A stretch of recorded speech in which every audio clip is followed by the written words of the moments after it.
Shalom saudara-saudara dimanapun engkau berada. Banyak orang merayakan bahkan beribadah bersama-sama merayakan kenaikan Tuhan Yesus ke surga. Tapi hari ini kita sama-sama belajar tentang kenapa Tuhan Yesus harus naik ke surga. Alkitab berkata di dalam Injil Yohanes pasal yang ke-16, saya akan bacakan ayat yang ke-7.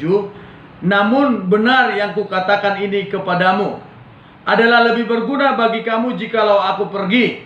Sebab jikalau aku tidak pergi, penghibur itu tidak akan datang kepadamu. Tetapi jikalau aku pergi, aku akan mengutus dia kepadamu. Saudaraku, dengar baik. Alkitab berkata, Yesus naik ke surga tujuannya adalah untuk mengutus penghibur kepada saudara dan saya. Siapa itu penghibur? Alkitab berkata penghibur itu adalah Roh Kudus.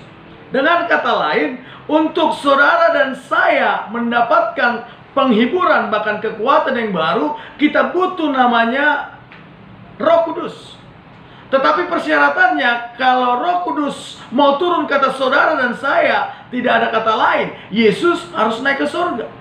Itu tujuannya, makanya dikatakan Yesus naik ke surga. Yang pertama, untuk apa? Untuk Roh Kudus diutus kepada saudara dan saya.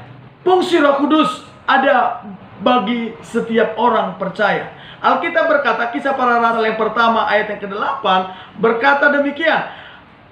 Tetapi kamu akan menerima kuasa kalau Roh Kudus turun ke atasmu, dan engkau menjadi saksi Kristus di Yerusalem, Yudea, dan Samaria, bahkan sampai ke ujung bumi. Dengan kata lain, saudaraku yang dikasihi Tuhan, Alkitab berkata, ketika saudara mau menjadi saksi Kristus dari mulai Yerusalem sampai ke ujung dunia, maka saudara dan saya butuh namanya Roh Kudus.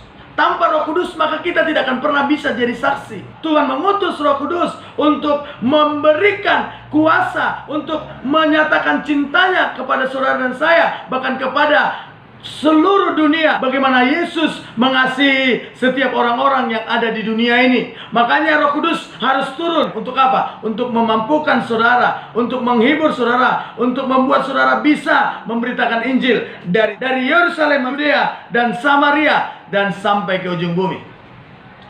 Oleh karena itu, saudaraku yang dikasihi Tuhan, tetap semangat, tetaplah cinta Tuhan, tetaplah beritakan kasih Tuhan, karena Roh Kudus ada pada saudara dan saya.